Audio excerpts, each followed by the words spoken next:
Et puis il y a mon camp, le parti historique des classes populaires, la gauche. Ce livre, je l'ai écrit à la fois pour et contre elle. Contre celle qui s'est embourgeoisée au fil des ans, tout en libéralisant son discours. Contre cette gauche qui pratique l'élitisme, le parisianisme et l'accaparement des richesses culturelles populaires.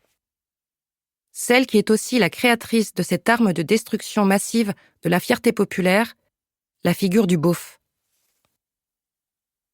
Dans le même temps, j'écris pour cette gauche, dans l'espoir qu'elle retrouve son chemin et le cœur des classes populaires. Je sais que c'est ce qu'elle souhaite, même si elle n'a pas encore trouvé les mots justes. Pour ouvrir une brèche et retrouver ma place dans ses rangs. Que se passerait-il si elle refusait de participer à cette chorégraphie de la violence sociale?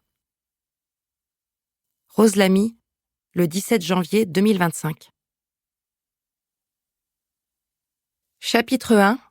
Du parti des perdants. T'es du parti des perdants consciemment, viscéralement. Jean-Jacques Goldman, tu es de ma famille. J'ai découvert que j'étais issue des classes populaires au lycée.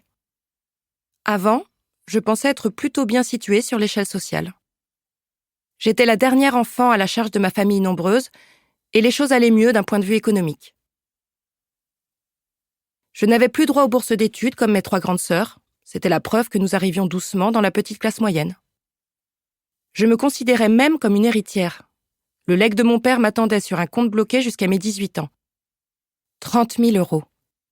Personne ne possédait une fortune pareille autour de moi. C'est quand j'entre en collision avec les élèves du centre de Bourges que je comprends l'écart social qu'il y a entre nous. Mon année de seconde est difficile.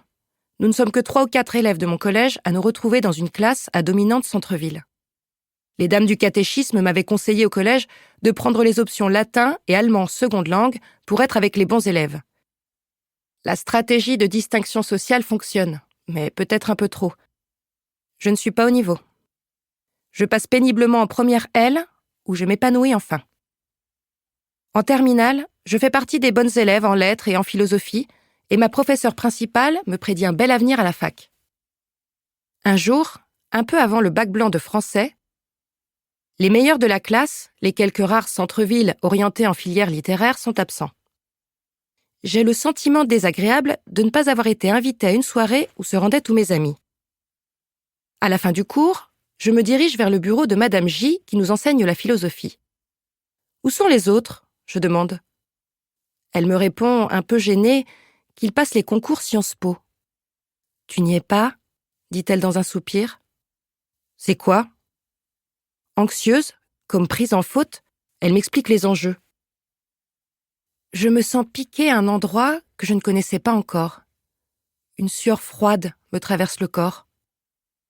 Je cache ma blessure derrière l'orgueil, celui des humiliés de classe, celui qui fait dire tous pourris à mes parents pour mettre à distance la violence. Je m'en fous, je lui dis. Ça ne m'intéresse pas. Sur le chemin du retour vers la cité-jardin, je comprends sonner que je n'aurai jamais les mêmes opportunités que les centres-villes dont les parents envisagent Sciences Po pour leurs enfants. Sans pouvoir encore le formuler, je comprends qu'il existe des clés pour ouvrir l'avenir, des capitaux invisibles, sociaux, culturels, et que je ne les possède pas. C'est l'année suivante que je réalise que je suis beauf. Nous sommes en 2001, l'université est en effervescence. Plus intéressée par la politique que par les cours d'histoire que je finirais par abandonner, je m'engage à l'UNEF. Puis très vite, je rejoins Sud Étudiants et participe au blocage de mon université. Le féminisme flotte déjà autour de moi, à travers la musique punk et le mouvement des Riot Girls, mais je n'y prête pas encore attention. À cette époque, je fais partie des personnes qui pensent que la lutte des classes passe avant tous les autres combats. C'est le temps des soirées entre militants, en appartement, à refaire le monde, affalés sur des canapés usés, dans la fumée de cigarettes roulées.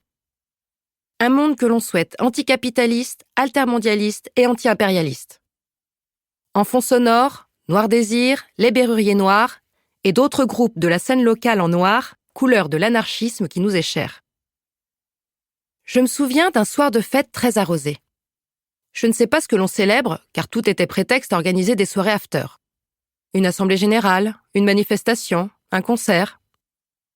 Pour continuer à écouter ce livre audio gratuitement, cliquez sur le lien dans la description et vous pourrez l'écouter en entier sans frais grâce à l'essai de 30 jours d'Audible.